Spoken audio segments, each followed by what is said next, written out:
Goeiemôre, ons gaan vandag aandag gee aan goedere op krediet aangekoop en verkoop. BTW van 14% is ingesluit in die toepaslike bedrag. Koop goedere op krediet vir 9.120. Dit is BTW ingesluit, so dit beteken hierdie bedrag is gelyk aan 114%. En dit is die bedrag wat ons vir die krediteure skuld, die totale bedrag van 9.120. As ons wil weet wat is die bedrag sonder BTW om die kosprys van ons voorraad te bepaal, die bedrag wat ons wil bereken is 100, die bedrag wat ons ken is 114% maal die 9120 en dit gee vir ons R8.000. As ek die BTW uitset wil bereken, die een wat ek wil bereken is 14, die een wat ek ken gedeel is 114 maal met die 9120 en dit gee vir my BTW uitsetbedrag. In die tweede transaksie dui hulle aan dat ons hierdie goedere op krediet verkoop het teen 'n wins van 25% op kosprys. Die kosprys is nou dieselfde as die aankoopprys sonder BTW. So ons gaan nou die koste van verkope kan aandui as R8.000. Ons maak 'n wins van 25% op kosprys. So kosprys is gelyk aan 100%. Wins is gelyk aan 25% en die verkoopsprys is gelyk aan 125%. Die kosprys in hierdie geval is gelyk aan R8.000. So as ons die verkoopsprys wil bereken, wil ons uitwerk hoeveel is die 125 gedeel deur die een wat ons ken, 100 maal met R8.000 en dit gee vir ons R10.000. Die R10.000 is gelyk aan 100%. As ek dus die BTW uitset wil bereken, wil ek bereken hoeveel is 14. So die een wat ek wil bereken is 14, die een wat ek ken is 100 maal met 10.000 en dit gee vir my R1.400. As ek die debiteure kontrolebedrag wil weet om te weet hoeveel skuld die debiteure in totaal, wil ek 114% bereken. So die een wat ek wil bereken is 114. Die een wat bekend is 100 maal die 10.000 en dit gee vir my R11.400. Wanneer ons die transaksies aanteken in die algemene grootboek, gaan ons eerstens wys dat ons goedere aangekoop het op krediet en krediteure is 'n las wat vermeerder aan die kredietkant. So die totale bedrag moet aan die kredietkant getoon word want ons skuld vir die krediteure die kosprys plus die BTW. Dan sal ek die kosprys in my voorraadrekening aan die debietkant toon.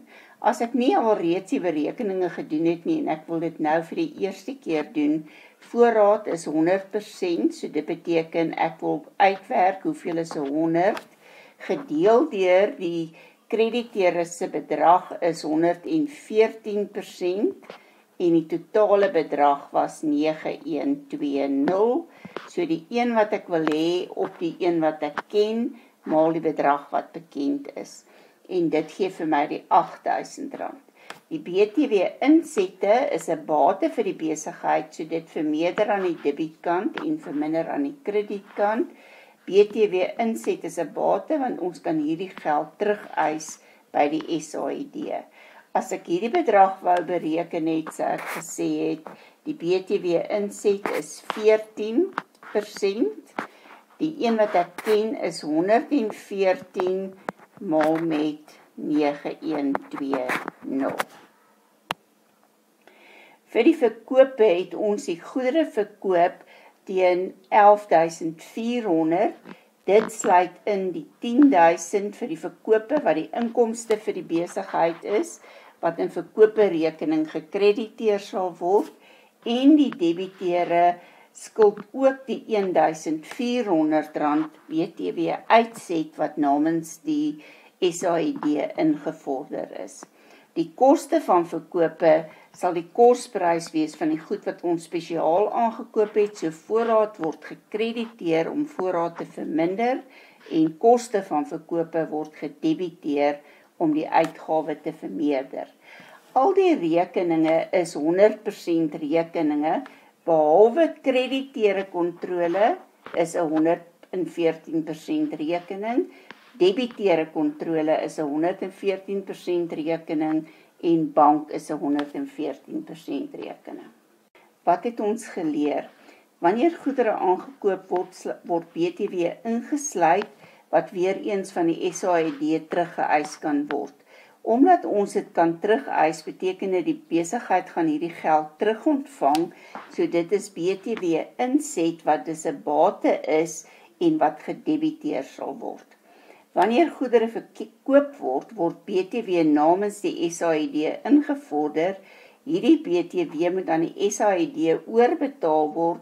Dit beteken dis 'n las, want die geld sal in die toekoms betaal moet word. Die enigste rekeninge wat 114% rekeninge is bank, debiteure en krediteure. Want as ons goed verkoop, die bedrag wat in die bank is of wat in debiteure kontrole is die 114% bedrag, want dit sluit die verkoopsprys in plus die BTW. Krediteure weer eens, as ons goedere aankoop, die bedrag wat ons krediteure skuld, sluit die aankoopprys plus die BTW in. Al jou ander uitgawes, inkomstes, bates en laste sal 100% rekeninge wees en dit sal nooit BTW insluit nie. So jy het 114% rekeninge wat bank, debiteure en krediteure is, dan het jy BTW rekeninge wat 14% is en al jou bates, laste, inkomste en uitgawes is 100% rekeninge.